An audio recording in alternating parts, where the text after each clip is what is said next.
You have probably heard the number before. 30. That is the age people often imagine when they think about life in the Stone Age. 30 years old, and somehow already ancient, bent over, worn down, teeth gone, joints ruined, a hunter-gatherer standing at the edge of the camp like a person who has reached the natural end of the human body. And the strange part is, the number is not completely fake.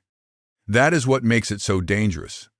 Because when a wrong idea is built on a real number, it becomes much harder to kill. The popular version goes like this.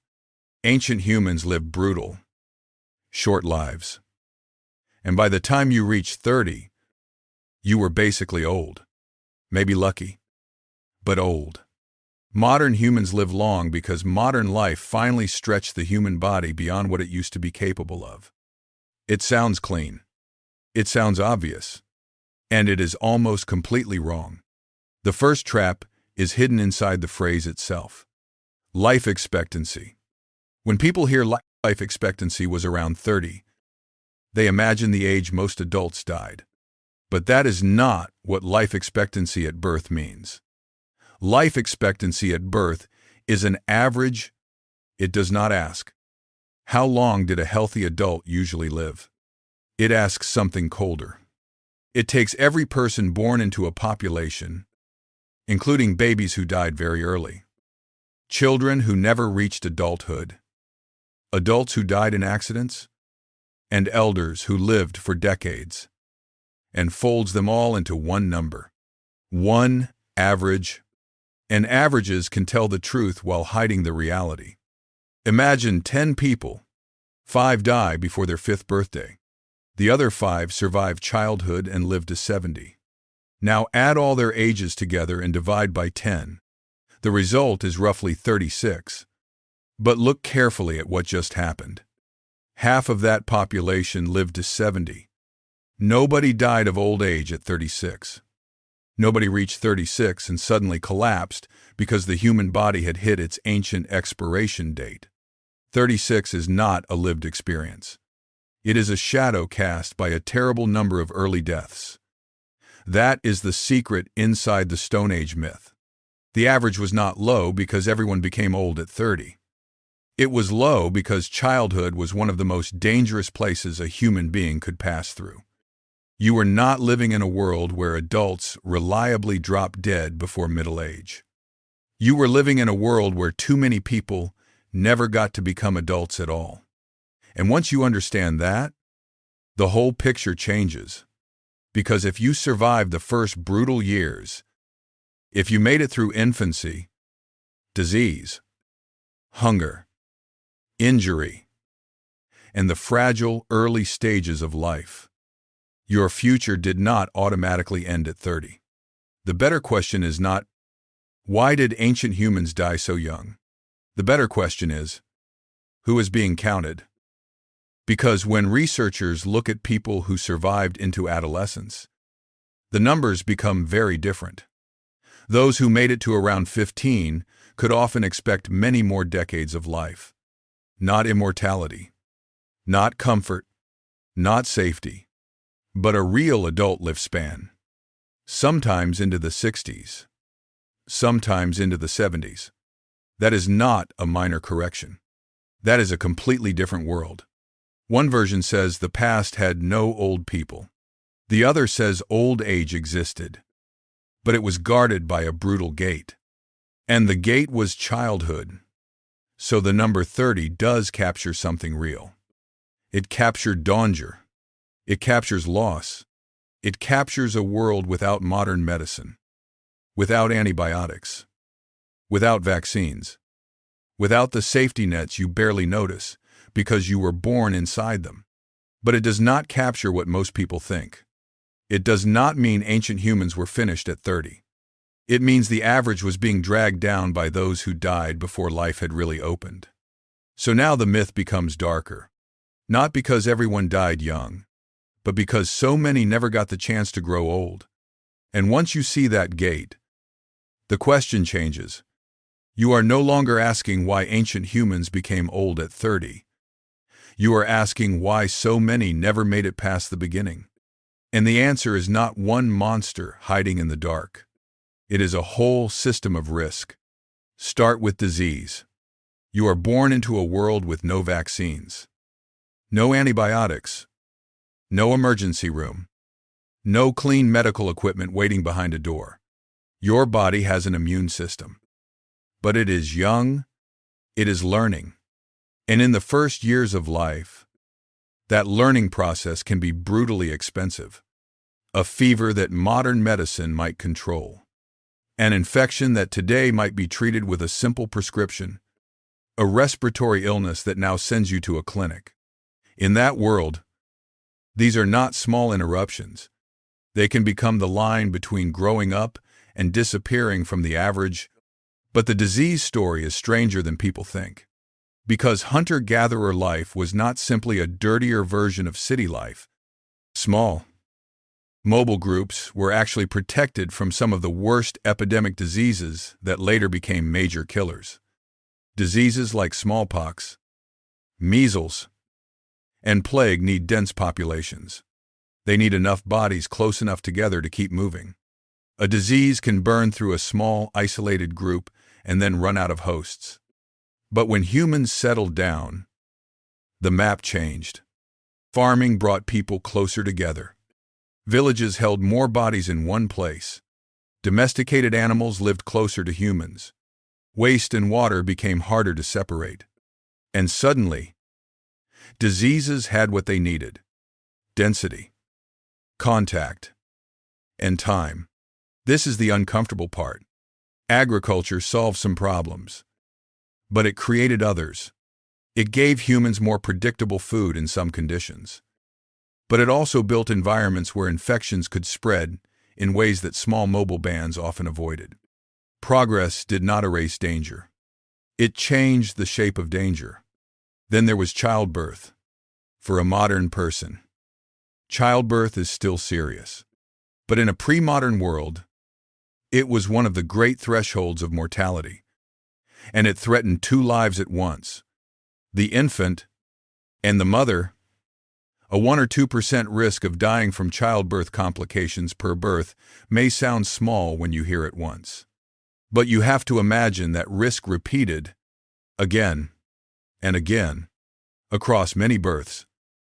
The danger accumulates. A number that looks small on a single day becomes enormous across a lifetime. That is how a population loses not just infants, but mothers, caregivers, knowledge, stability, and entire branches of family futures.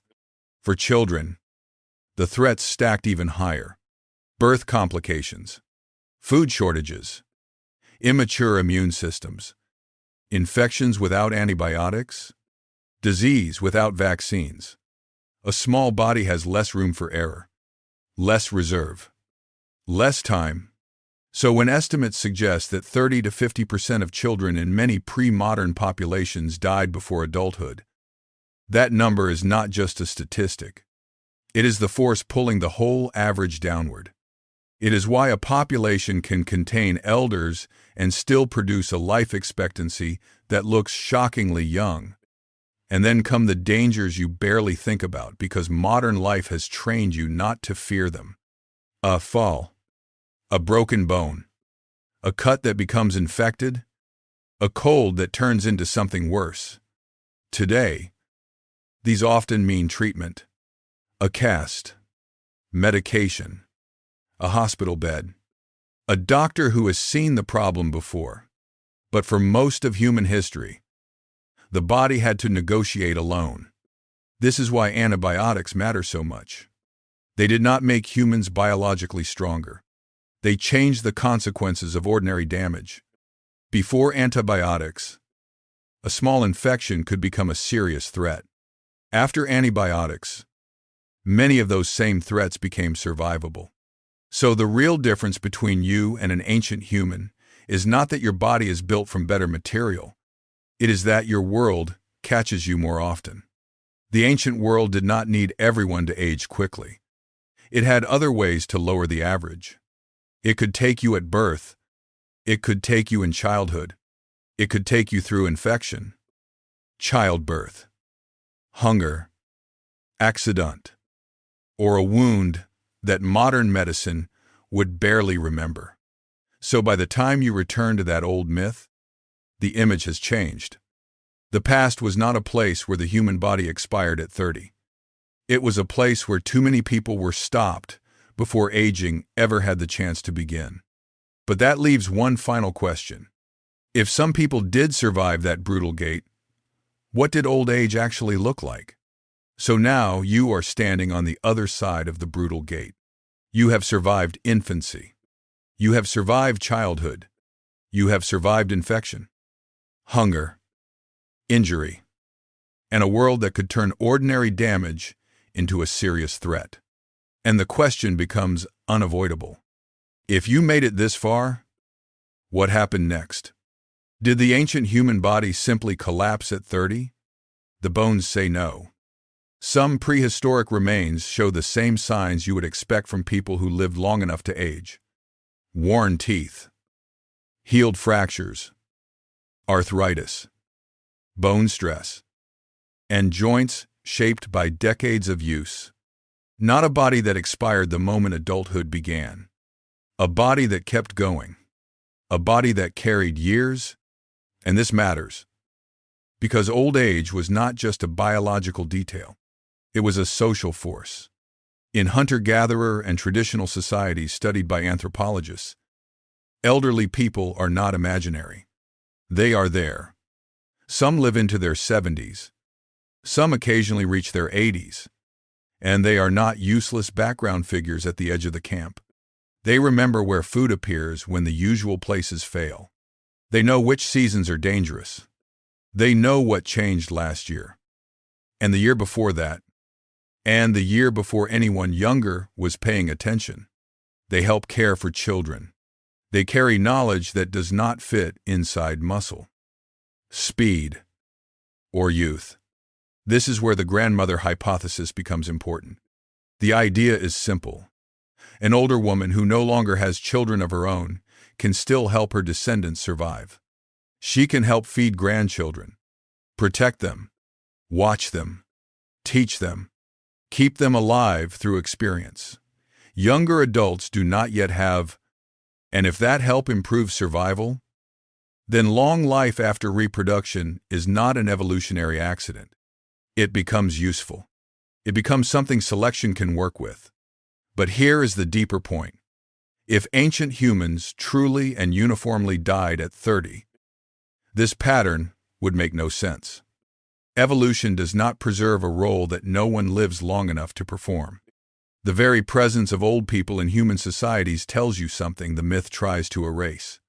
Old age was always within the human range. The problem was reaching it. There is another reason the past looked younger than it really was. Sometimes the mistake was not in ancient life. Sometimes it was in how we measured it. Old bones are difficult to age precisely.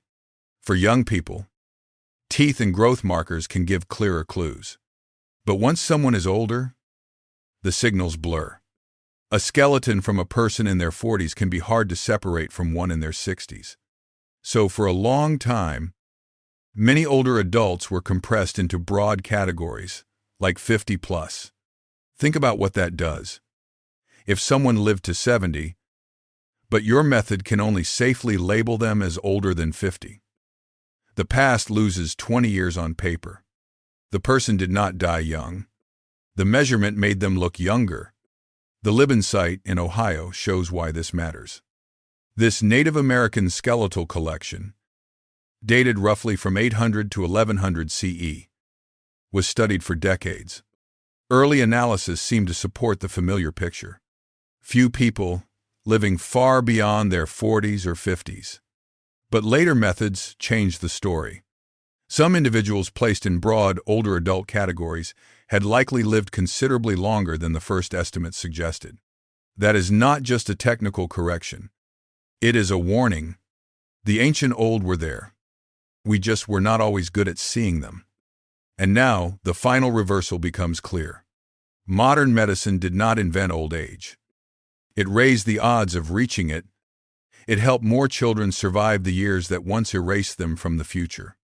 It helped more mothers survive childbirth. It turned many infections from possible death sentences into treatable problems. It made broken bones, wounds, fevers, and complications less likely to become the end of a life. So the triumph of modern life is not that you can become old. Humans could already do that. The triumph is that more people get the chance. We have not dramatically raised the ceiling of the human lifespan.